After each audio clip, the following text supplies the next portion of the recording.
There's no need to wait on your service member to share secondhand information anymore. Welcome to Holding Down the Fort, a podcast show where we put military spouses and children's needs front and center so that they can make informed decisions together as a family. Because let's face it, we know who's really holding down the fort. Let's get started.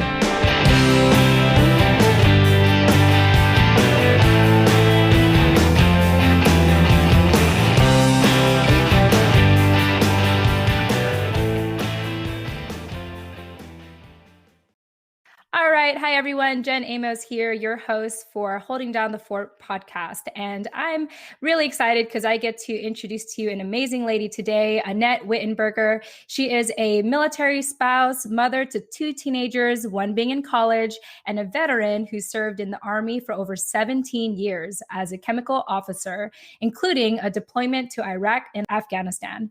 She retired and decided to trade in her boots for Converse sneakers to be able to make up for lost time with her now teenagers. Since her retirement, she has PCSd from Fort Polk, LA to Fairfax, Virginia to support her husband's military career. Wow. So you're just all in that military life. So Annette has a blog called A Wild Ride Called Life, which incorporates stories from her post-military life in which she shares how she lives life being a mom, living with PTSD, anxiety, and depression. Along with writing her blogs, she also writes for other social media sources. She is a mentor for veterans on Veterati and military spouses on A Mentor. Most recently, Annette has volunteered as a mentor for TAPS, which is a strategy assistant program for children survivors. She is also working alongside with the BEE Daring Foundation as an ambassador in which she assists in helping to end the stigma on mental health across college campuses. She will actually be speaking at their event in Arizona on August 31st. Annette, welcome to the show. Thank you so much. I'm so excited to be here. Yeah, I'm excited too. Full transparency. I've been very transparent about this since I found out, but I had recently been diagnosed with mild depression. And I have found that talking to people who understand or have been through it themselves and are sharing their story is really comforting for me. You know, it kind of normalizes the conversation and doesn't make me feel ashamed or in denial of it. So, you know, just reading your story and going to your website, This Wild Ride Called Life, it's really cool to be around someone who understands. And I'm sure we're going to delve into it more. I'm already skipping ahead of myself because I'm excited to address a very serious topic.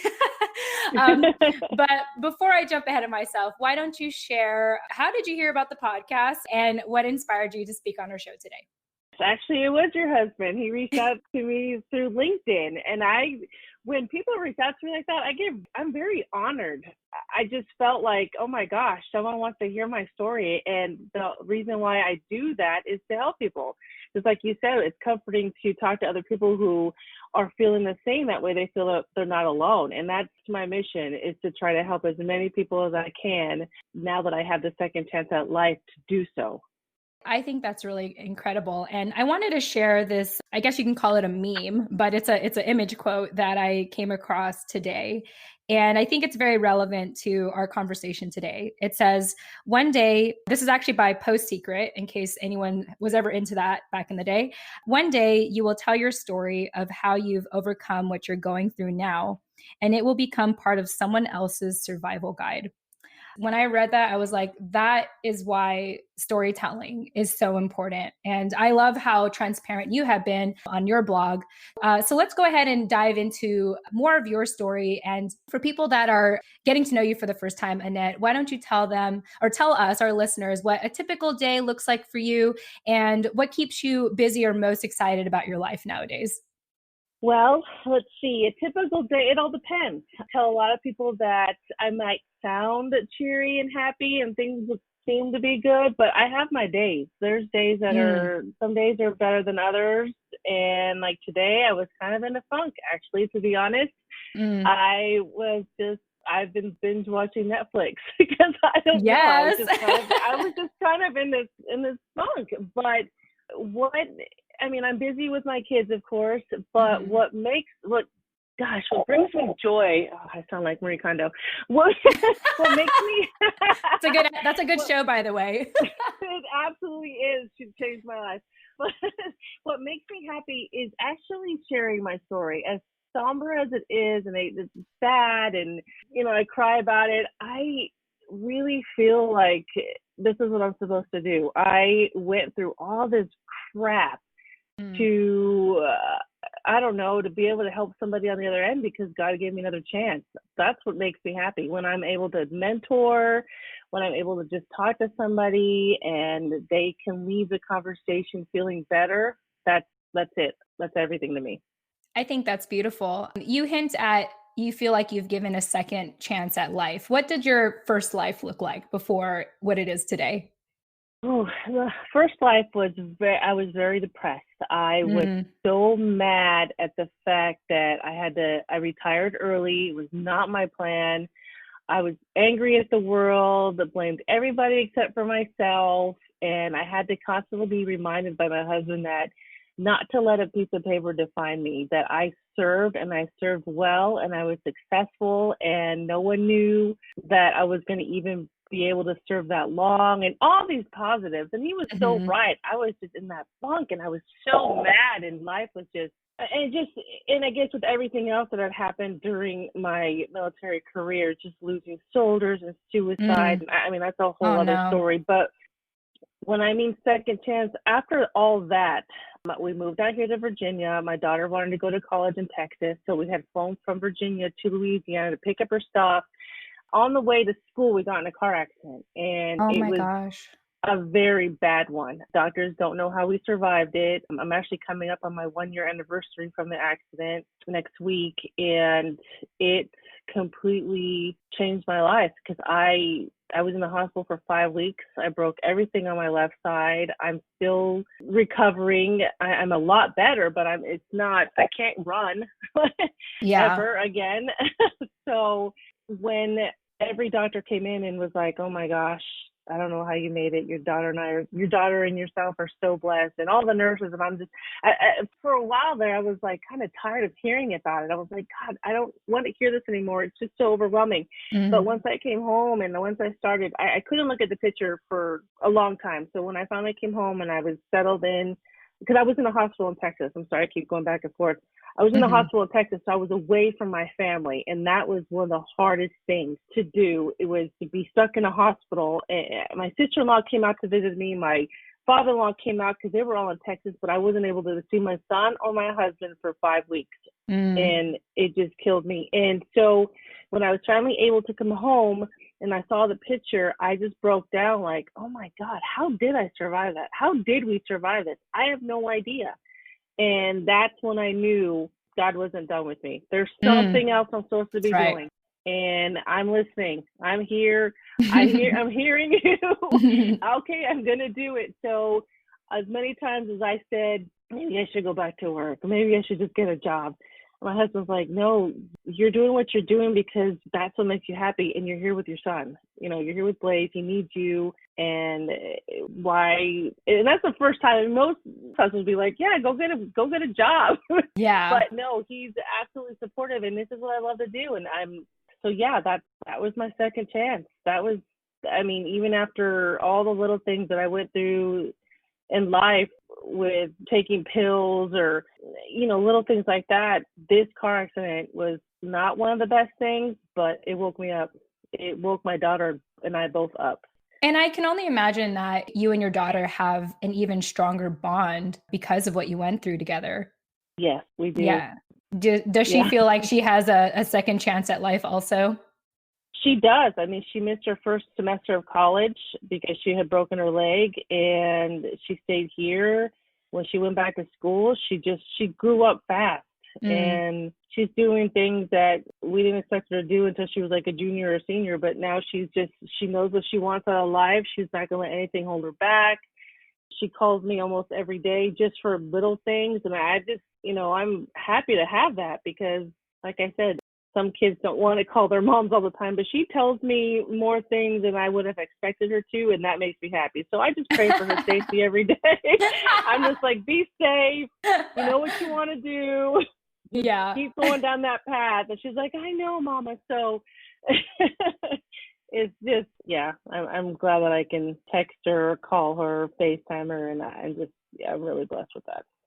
You make me want to text my mom just to check in with her, let her know that I'm doing okay. Right? Yes. Yes. Well, happy anniversary, for it's been 1 year, like you said, and it sounds like your life has really changed. And I find that people who go through kind of like a near death experience like that really reevaluate their mortality and realize that there's more to life than whatever they were doing in their previous life, which wasn't Right. a bad life, but Mhm. because you have a second chance, you can take more chances because you've already almost faced death, and you're like, okay, well, that's what that felt like, and apparently I'm still here for whatever reason, and I have a very supportive husband, and I have a daughter that I'm so much closer to more than ever, so what's there to lose? Yes. I love Absolutely. that. Yeah. Well, thanks for sharing that, Annette. I mean, I hadn't, from what I read so far, I hadn't read about that part of your life. And so I appreciate you sharing that with us today. Oh, you're welcome.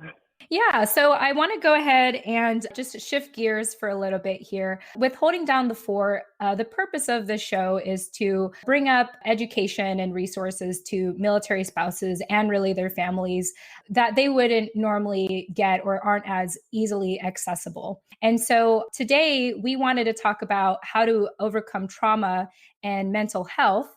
And so, my first question for you, Annette, is do you feel like there's enough education and resources about overcoming trauma and mental health today? I feel that there is. I just feel that the stigma is what's holding a lot of people back. I think because, well, I know for me, I didn't want to talk about it because I was embarrassed and I didn't think anybody was going to understand or they were going to see me as weak. I didn't want it to hinder my career. There's all these factors. So I never said anything until the end when I was Mm, retiring. And I'm like, well, what are they going to do to me now? I'm retiring. So now I can say everything, but it was ongoing for years before that. And I feel that if I would have gotten help before that, maybe I wouldn't have felt so deep into that dark hole years later. So yes, I feel that there are resources, but it's the stigma. I think that it's scaring people. They don't want it to ruin anything, so they don't want to say anything. That's why I'm so passionate about telling people. Even some of my family members didn't really know until just a short while ago, but I am willing to share it if I can help somebody else know that they're not the only one feeling this way. It's okay to not be okay. All right, now we're going to take a quick break to introduce one of our sponsors. Let's get real. The government, our education system, the financial industry, and corporations are focused on the masses. They don't have your best interest in mind. You need to take responsibility of your future and stop following orders when it comes to your personal finances. The first step is to stop focusing on money and focus on your true purpose. Wealth is achieved by those who are following their passions. It's a mindset shift from scarcity to abundance. There's no better time in human history to use the liberty you fought for to live a life of meaning. U.S. Vet Wealth was founded by a West Point graduate who became disillusioned by the government benefits and traditional financial planning advice that is decades behind the times. Our clients recognize us as the only trusted financial resource able to educate them on the full spectrum of opportunities available to veterans today. By thinking beyond the standard financial advice of buying a home, sending kids to college, and retiring, we help the 1% who serve our country become the 1% who influence it. See if you qualify for a wealth and liberty strategy today. Simply visit usvetwealth.com. That's US as in the United States, vet, short for veteran, wealth.com, usvetwealth.com. Yeah, So absolutely. So it sounds to me, and I had a conversation with another person previously about just how available resources really are for the military community, but it's really just it's up to them to take that initiative to take it. Because I mean, a lot of times it's free as yes, well, but something about I think that the real issue, like you said, is not necessarily what's available, but the stigma. And so maybe that is not what is available enough for people is to overcome the fear of being vulnerable and saying that it's okay to not be okay. And so You're in a place now where you are so open and transparent about it, and you want to help other people. How did you initially find that for yourself, to kind of overcome that stigma yourself and just do it and just find help? As I was retiring, I was in the initial phase. I started talking to some former soldiers who were trying to find out how I was doing because they knew that I was really upset, and they started sharing their feelings. And then I decided to write about it, but I wrote about it as like an online journal until one day I was like, you know what, this is crazy. There's so many of us who don't know how to do it. I'm just going to do it. And I hired another veteran to help me do the website, and I launched it, and I was like, okay, this is it. Whoever reads it, it's on now. There's no holding back. And that was it. It was scary. It was so scary to know what people were going to think about me. And it took a while. I didn't know who was reading it. I didn't know how they felt. But then I had to stop thinking about how they felt, because if they were offended, then they can unfriend me or they don't have to follow me. But if I can help them, then even better. And so when I started having people reach out to me on Instagram or LinkedIn or even my website, and they were telling me, thanks for sharing that. I've been feeling this way, and I don't know how to say anything. That's when I was crying. I was like, oh my gosh, there's somebody out there that's actually reading it and I'm helping them. So that's what keeps me going, because I know you just don't know who's watching you or reading your stuff or listening to you. So I have to keep going because I'm going to help somebody. I could save one life, and it was worth it. Yeah. So it sounds like you really filled in the void yourself. You're like, the only way for me to get over the stigma is to just face it head on and create something for myself and create a platform for me to share my story. And I got someone to help me build this website. So now I have no choice but to do it. And I was just thinking also, I completely agree with you on that, because even just the other day for me, I was feeling a little, I didn't see the point in what I was doing with another project. But it was only when someone reached out and said that they appreciated what I did and they were inspired by it.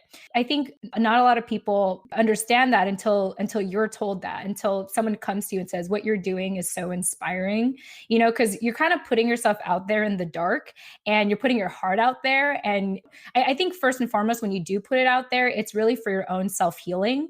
But then when you have someone reach out to you and say, I love your work, it's really inspiring me, keep going, that's just like what you said. I felt really inspired by that. Like, even though it was hard to get it done, it was really the result of it. And, the feedback that was like, wow, that was worth it. Like, I don't always have to be passionate with what I'm working on. I just have to get it done, and for myself, and in hopes that it'll affect other people. And when it does, it's like, oh, what if I do that again? you know?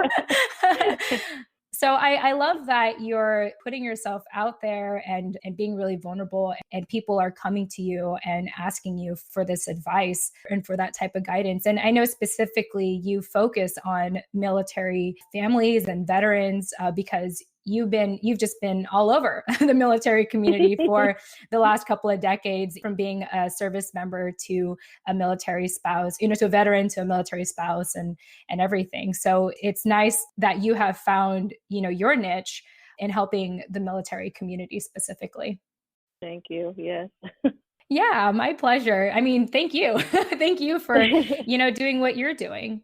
So I kind of want to tap more into just the stigma, because like we were discussing just now, although there's so many resources out there, it's really that stigma that people have to get over to get access to these resources. And so what are some tips or advice or just words of encouragement that you want to share today for people who might be afraid to jump over that stigma and get help? So the one thing that I heard, and I don't remember where, but it stuck with me, and that I teach my own kids, is that it is okay not to be okay. You're allowed to cry. You're allowed to feel sad. You're allowed to be depressed, but you just have to remember the next day is a whole other day to get through it. And I know that it's easier said than done, because I used to hate when people say that to me. I'm like, it's not that easy. You don't understand. But I've been through some crap, and as well as some other people have, and I'm still here. I don't know how, but I am. And I just know that there's so much more out there. So it's okay to feel that way, but just remember you can start again tomorrow. And you're not the only one who feels that way. Trust me, you are so not.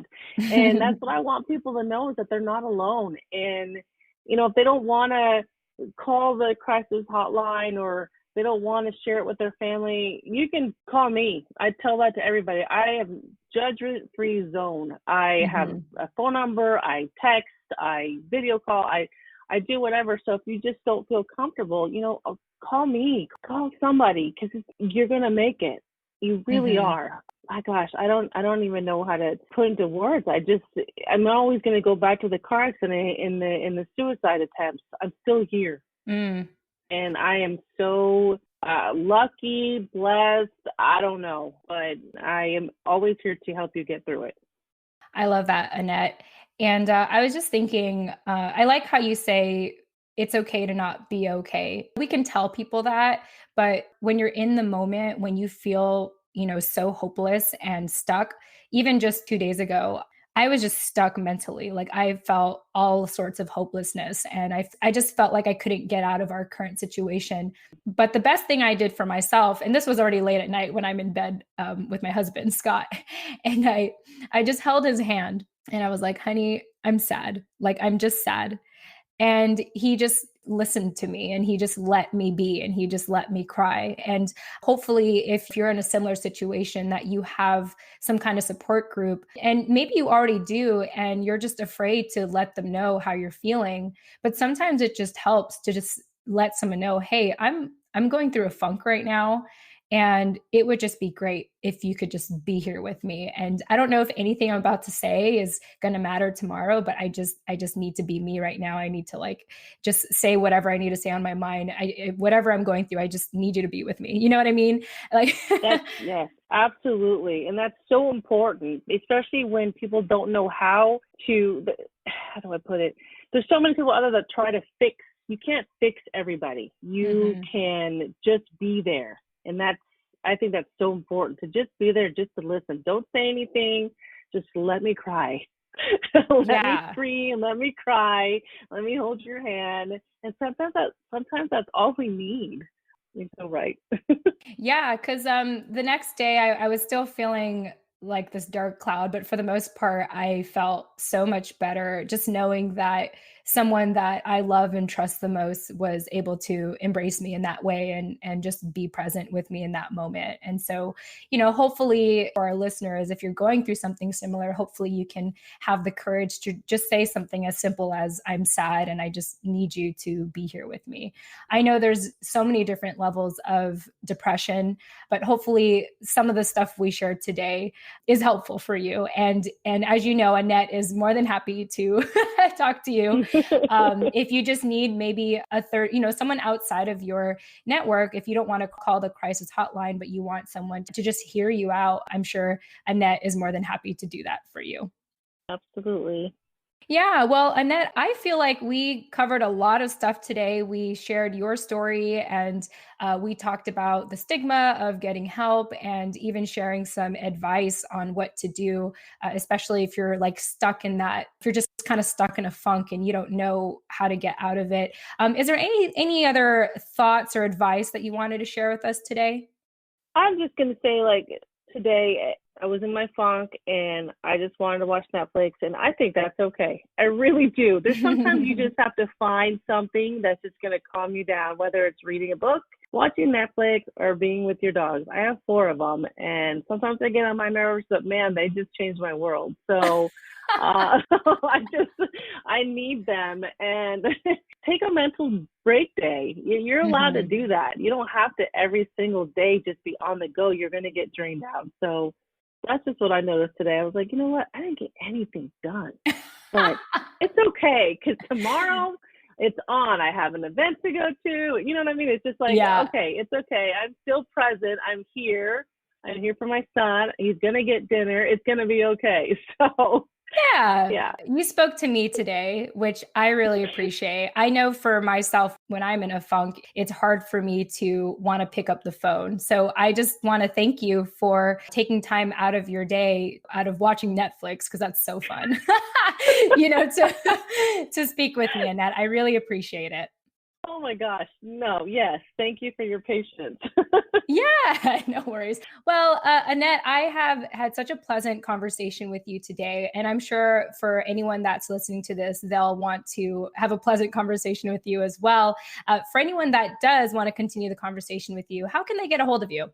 They can go to, I'm on Facebook, A Wild Ride Called Life. You can message me there. On my website, I'm on Instagram, all the same names, or I have a number. You can actually call at 573-326-9448. Like I said, I accept texts, calls. Doesn't matter what time, I'm here. I just want to help. All right, listeners, there you have it. We have Annette Wittenberger speaking with us today about mental health and how important it is to be okay with not being okay and to seek out help. If this episode resonated with you anyway, feel free to call in. You can check out the show notes to see how you can do that, whether it's leaving a voice message or emailing us. Also, if you didn't get Annette's information the first time, don't worry. We will have that in the show notes as well. Annette, I want to thank you again so much for taking some time with me today to talk about these important topics. And hopefully if we have people reach out, who knows, maybe we'll have you back on the show again. Thank you so much. I appreciate it. Thank you so much for listening to the Holding Down the Fort podcast show. To leave us a message, please visit our show notes to learn how, or you can email us at holdingdownthefortpodcast@gmail.com. Until next time.